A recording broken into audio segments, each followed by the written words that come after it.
Hi, it's the Lipstick Gal. Thank you so much for watching today. Let's do a makeup updates. What's good and what's not based on things that have recently come into my collection. There's quite a few things here. I'm going to try and get through this pretty zippy. I'm going to start with something that is not new, but new to my collection and I picked up during the Sephora sale. This is the Armani Luminous Silk Foundation. I had no idea how good this was. I had no idea, and it's been around for years, and I just never got around to trying it because it wasn't new. And when it was new, I was like, I'm not spending that much for a foundation. One thing I do like is that Armani does put out like a half size. This is the travel size, and I love that. This is the lightest shade in 1.5, and it's a beautiful skin tone match for me. It does a great job of covering up some light pigmentation issues, like my freckles are significantly diminished, and it looks glowy on the skin. Not greasy, but glowy. It is absolutely stunning, wears really well all day long. One thing I do need to do is set this, because if I don't set certain areas of my face where I have a lot of dynamic movement, like my forehead, crow's feet, things like that, it can settle in those areas. But when I set those areas, it is just beautiful all day long, and I get a good 14 plus hours out of this. It looks really, really lovely, and the longer I wear it, the more skin-like it looks. If you haven't tried the Luminous Silk by Armani, man, it's just a beautiful foundation. This next one is kind of a bummer because there's not a correct shade for me, and it's the new tinted serum from Lancome. This is called the Fresh Glow Tinted Serum. The lightest shade is this one here in 10N, and if you're looking at it, it's significantly darker than I am.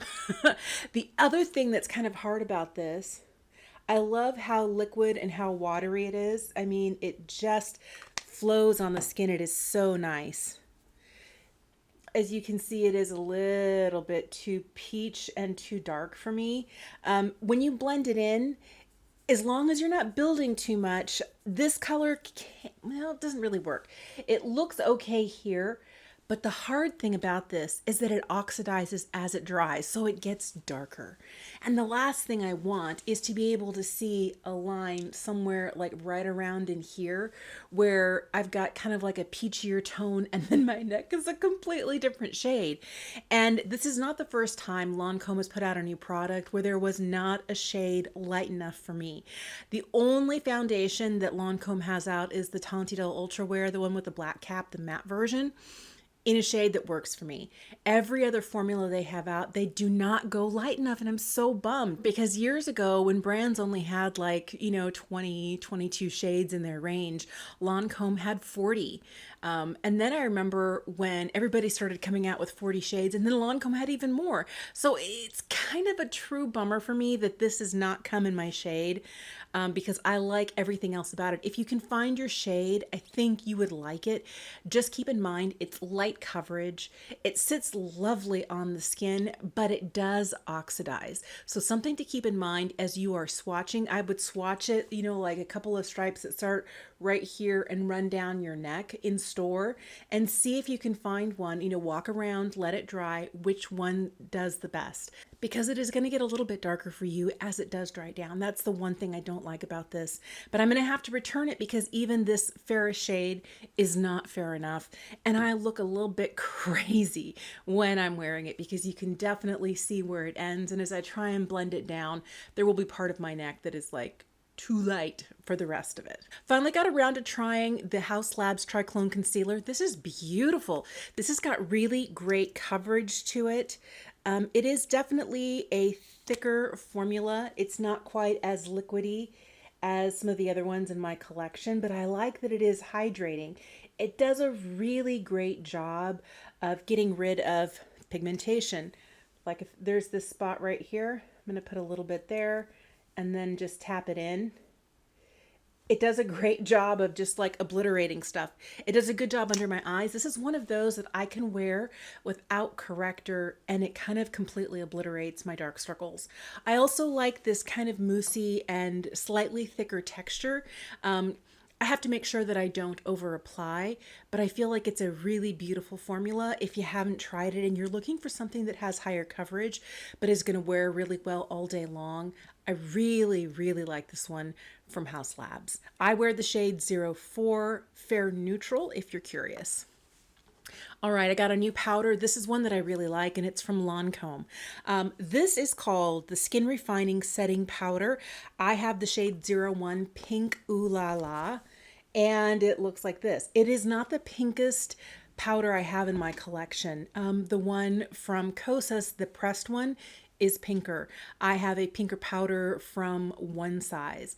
There are a lot of other powders. I like that this one, although it is lightly pink, it is not overtly pink. So if you do have fair skin, it's not going to look like you put cotton candy under your eyes. This is lovely. I like the texture of it a lot. Here's the one thing that somebody told me. Somebody mentioned that they live in a very humid area where temperatures are already really, really warm, and that this did not last on their oily skin more than half an hour. Here's where I tell you, the older I get, the more my skin is less combo. It's more normal. I do normally have, especially in the T-zone, oils that crop up during the day, but less so in the wintertime, definitely more so in the summer, but it's not hot enough where I live. We're still in like the upper 60s, low 70s for me to really try this out and put it through its paces in warm weather. But I think this is going to work beautifully for people who have normal, maybe even dry skin, because it doesn't sit heavy on the face. It looks basically like nothing. And that's what I like about it. I also like that it gives a very airbrushed and soft finish to the skin. This works under the eyes. If you're like me, you want one powder to do it all, to set, to keep things in place, to not age the under eyes. And not all powders work well on the face and under the eyes. This one here from Lancome does. It's brand new and I really, really like it. I will have to see how it does in summertime once temperatures hit triple digits. We'll have to see.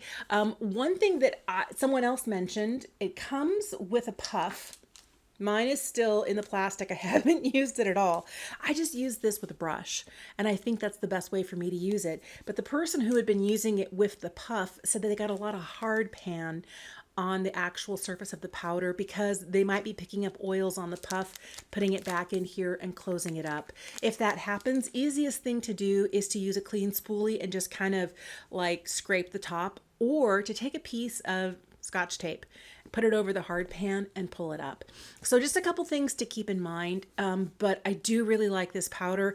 I wish I loved this from Lancome as much as I love this, because this has actually been working really well for me. Queen Musa was kind enough to send me all 5 of their new blushes. These are beautiful. These are the Plaisir Nostalgique blushes, and I love these. I'm going to link for you in the description bar down below the video where I swatch all of these for you, but there are 5 shades. They're fantastic. I'm trying to show you the ones that I love the most. This one here is called Pale Fire. I was wearing this in a video recently. Absolutely love it. I was worried it was going to be too orange. It's beautiful. Oddly enough, I've been reaching for this one. This one's called Millennial Pink. It's lovely. Also been wearing a lot of 1999. This one's definitely a warmer blush. And the one that probably brings me the most joy is this one. This one's called Portrait of an Artist. It's a really bright coral. The one that I didn't show you, maybe I should just show them all to you. This is one of the brighter pinks. This one's called Truesdale Sunset. I really like these. One thing to keep in mind is that these are much more pigmented than I anticipated them to be.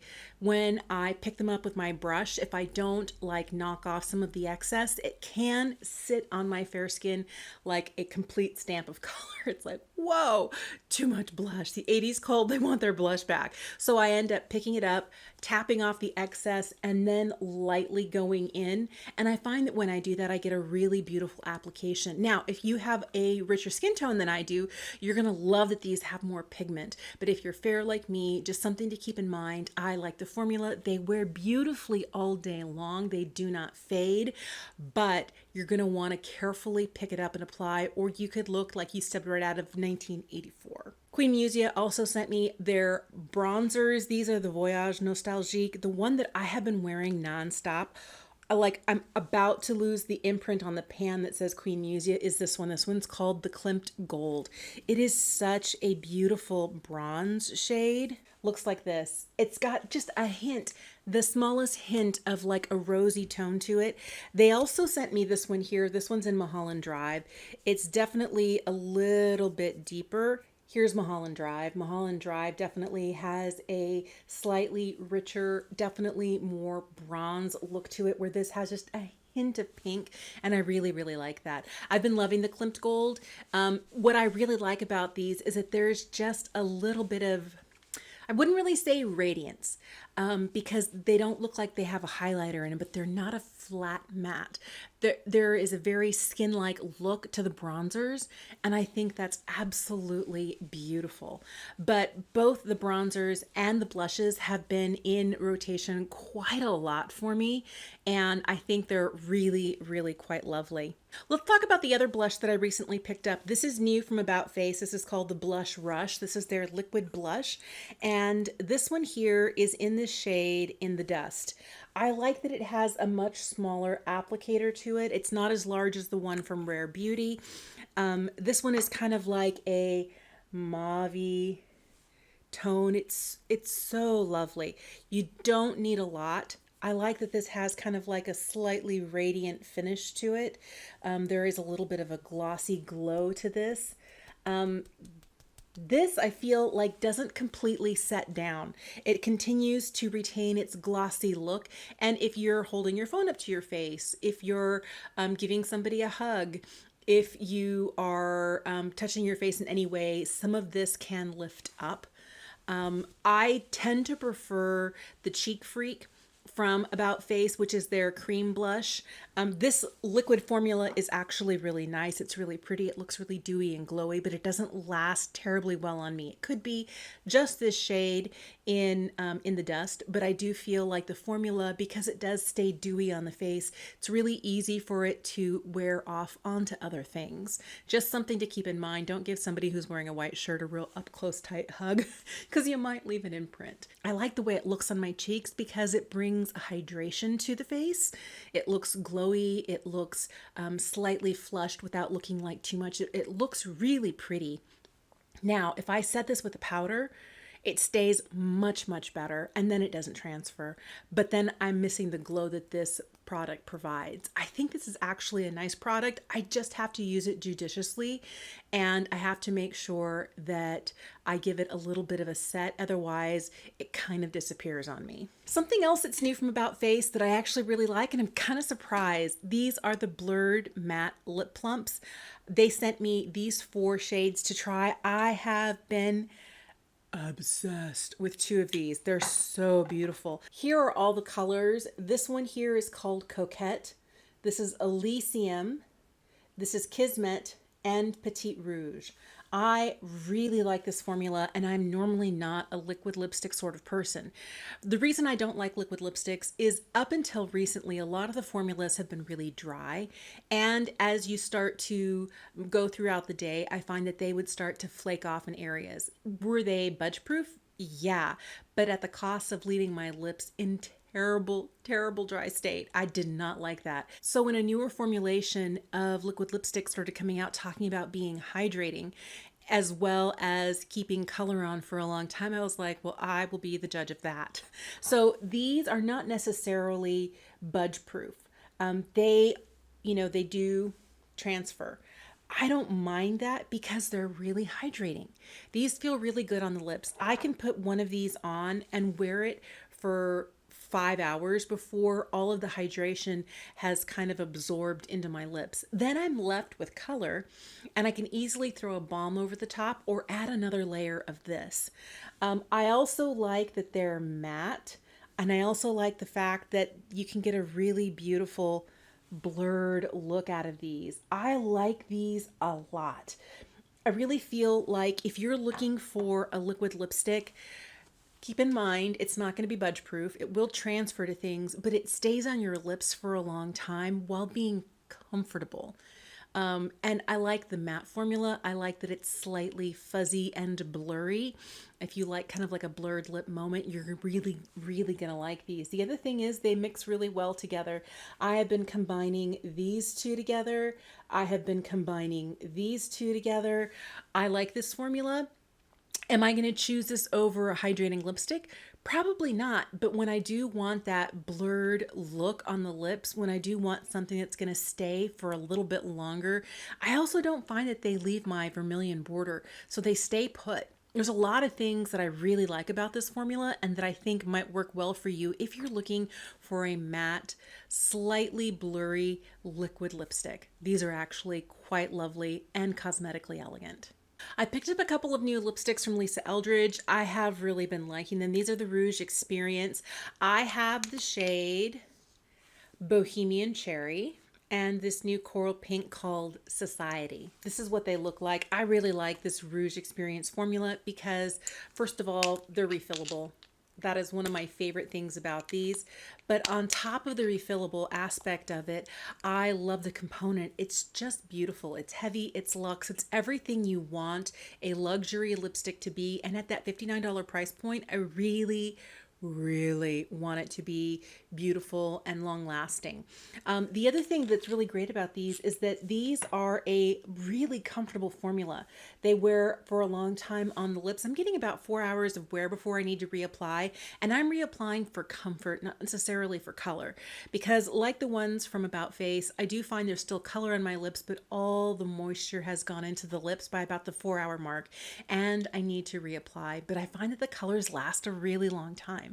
I really like that. Now, if your lips are a little bit more resilient than mine are and don't need that constant hydration, you might get even more wear time out of these. I find that I've been reaching for Bohemian Cherry just a little bit more than Society. Although Society is a lovely color, I'll probably reach for more during the summer. But this spring leading up to the warmer months, I just can't stop with this. My favorite way to wear it is slightly blotted like this. It is just so lovely and a really beautiful unexpected color on the lips. Something else that I picked up from Lisa Eldridge was a repurchase. This is the Liquid Lorex in the shade Bianca. This is my favorite shade in the Liquid Lorex. I love this liquid eyeshadow. It's so beautiful. My favorite thing about it is the way that it sparkles on the lid and it looks wet. It is absolutely stunning. I didn't quite finish a tube. I was nearly done with it, but I'd had it for too long and it was dry and it wasn't really applying the way I was used to it applying. So I had to get another one. I can't remember the last time I repurchased something because I loved it that much and I couldn't not have it in my collection. And this shade here in Bianca, I have so many of the other ones, but I use Bianca all the time as a single shadow, and it's the easiest thing. You can pair it with a nude lip, you can pair it with a bright red lip, you can pair it with just about anything. And I like how easy it goes on the eye, how effortless it looks while still looking extremely elevated and elegant. Last thing I have for you is new from Rivie Beauty. This is their Easy Everyday Brow Pencil. I have the shade Dark Brown. One of my favorite things about the component is if you're looking, there are two caps. The side that is just gray is the spoolie, and the gold cap is where the pencil comes out. This is a 1.2 millimeter pencil. It is really tiny. You get some really beautiful hair-like strokes from this. I like it a lot. I find that this is a really easy pencil to use. It's not too waxy. It's not too dry. It's the perfect texture where it sticks to the skin, but doesn't look like you're putting down like a large chunk of color. It spoolies beautifully through the brows. I was using it today with a tinted brow gel just to get a couple of the spots where I feel like I have just a little bit of gappage. And it does a really good job of just filling in those spots. I like this pencil a lot. This is one of those I could see myself repurchasing in the future. For the longest time, I used to just default to one brow pencil. That is not the case anymore. I'm kind of a little bit of this, a little bit of that. So my brow game has basically been changed up just a little bit recently. And this is one of those things that has caused me to like start reaching for something other than what I used to all the time. I really like this pencil. And if you like a fine-tipped pencil that's not too fine-tipped, I think you'd like this because it's smaller than an Anastasia Brow Wiz or a NYX micro pencil, but it's not quite as small as the detailer from Benefit, which is 0.8 millimeters. This is just a little bit bigger. It doesn't snap. It wears really well all day long. Really, really have been liking this. Hey, thanks so much for watching today. I would love to know if you've tried any of the products I was talking about today. Did you try the new pencil? Did you try the new skin tint? Have you been trying things that have been out for a while and you're like, finally got around to it and she's fabulous? Let me know what your thoughts are in the comment section down below. And if you've tried any of these, what's your review? Thank you so, so much for making time to watch today. I really appreciate it. Have a magnificent day, and I will see you again soon.